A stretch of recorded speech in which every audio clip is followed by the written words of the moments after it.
আসলে এটা খুবই দুর্ভাগ্য ব্যাপার, এটা আমরাও মেনে নিতে পারতেছি না। কেননা লাস্ট সময় আর্জেন্টিনা দেখতাম কামব্যাক করতো, কিন্তু আজকে শেষ মুহূর্তে পারলো না। আসলে এটা খুবই দুঃখের একটা ব্যাপার। তবে আমরা আর্জেন্টিনা করি, এবং কি আর্জেন্টিনা জিতলেও আমরা আর্জেন্টিনা করব, হারলেও আর্জেন্টিনা করব।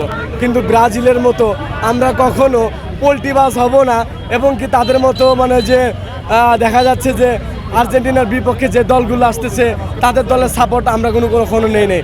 আমাদের আর্জেন্টিনা জিতলেও আমরা আর্জেন্টিনা করে আসছি, হারলেও আর্জেন্টিনা করে আসছি। কিন্তু আপনি আরেকটু বিশেষ করে দেখবেন, আজকে আর্জেন্টিনার লোকরা ব্রাজিলের লোকরা লাফালাফি করতেছে। ওদের কিন্তু অর্জন না, ওদের অর্জন হচ্ছে স্পেনের। তো স্পেনের অর্জন এরা কি জন্য ভোগ করতেছে আসলে আমরা মানে বুঝে উঠতে পারতেছি না। এবং এরা কথায় কথায় আর্জেন্টিনাদের 3 পিস বলে বা বিভিন্ন ধরনের কথা বলে যে মেসি নাকি খেলা পারে না। তো মেসি যদি খেলায় না পারতো তাহলে মেসি আজ পর্যন্ত ফাইনালে আসতে পারতো না। আমরা টানা 3বার ফাইনালে আসছি, কিন্তু একবার আমরা কাপ নিয়েছি। আর ব্রাজিলের ইতিহাসে টানা 3বার কখনো ফাইনালে আসছে এরকম রেকর্ড আজ পর্যন্ত আপনি পাবেন না। তো আসলে কি ফাটা ঢোল বাজে বেশি, ওদের ব্যাপারটা হচ্ছে এইরকম। ওরা মানে খেলতেও পারে না, আবার বড় বড় কথা বলে। অনেকে ধারণা করছে হয়তো মেসির আর্জেন্টিনা জার্সিতে শেষ ম্যাচ। একজন আর্জেন্টাইন সমর্থক হিসাবে কি মেসিকে কি কোপা আমেরিকা পর্যন্ত দেখতে চান?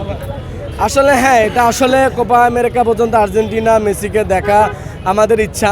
তবে একটা সময় বয়স শেষ হয়ে গেলে তো সবাই একটা সময় অবসরে চলে যায়।